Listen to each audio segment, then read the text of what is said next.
All right, Chinese investments in U.S. agricultural land now totals nearly 394,000 acres, almost double what it was just 3 years ago.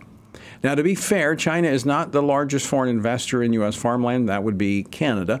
But the specific location of many of these acquisitions near crucial infrastructure and even military bases is raising concerns in Congress toward both the motive and the potential consequences of these purchases. Joining me now to discuss this is Senator James Lankford. He serves on 5 Senate committees, including the Senate Homeland Security Committee and the Senate Select Committee on Intelligence. He represents the state of Oklahoma. Senator Lankford, welcome back to the program. Good to see you again, Tony. So this is something that's actually been, I've been doing a lot on China ever since they sanctioned me. I knew that there's issues with China, and this just actually came across my my screen earlier this week about the farmland that they're buying up. You're raising this issue as it pertains to Oklahoma, but it's a problem across the nation. Tell us about it.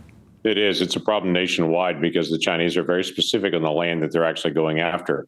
There's already in law that you can buy within a mile of a military installation.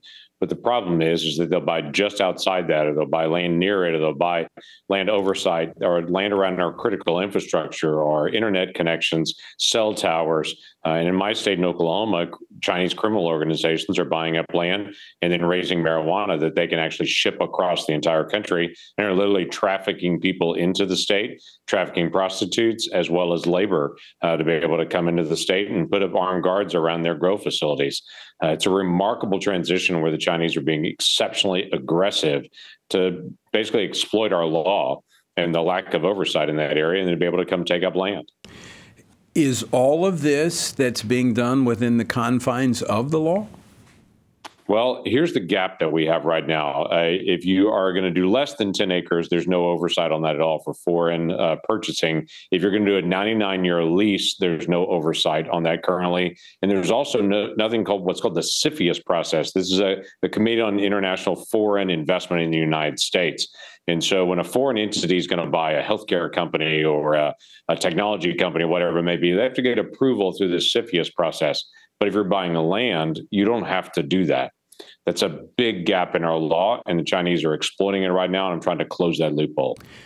I would think that Chinese companies would be near the top of the list of countries we would be concerned about coming in, given our relationship with them and what we know they're attempting to do. Yeah, it should be if it's not. So Chinese companies, Russian companies, Iranian companies, and North Korean company, if they came in, they're not coming because they have nowhere else to invest. They have a very specific reason to try to get onto our soil. And as any farmer or rancher will tell you, there's a limited supply of some things, and top on that list is land.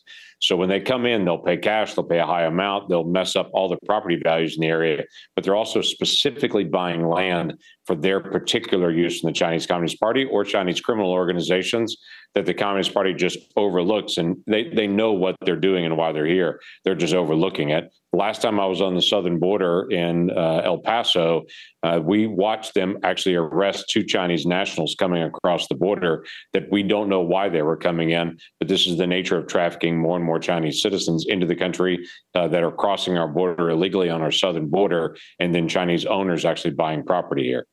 So, Senator, you've introduced legislation that would help protect American land. I think farmland is very important because that's how we get our food. It's called the Soil Act. Tell us about it. It is. The Soil Act closes this loophole about international purchasing. If you don't have some kind of connection, what's called the CFIUS process, to get some kind of approval, you can't do it. And again, this is not going to block out Canadians, or if there's an Italian group that wants to be able to build wind towers in some place. It doesn't diminish any of that, but it focuses specifically on China, Russia, Iran, and North Korea.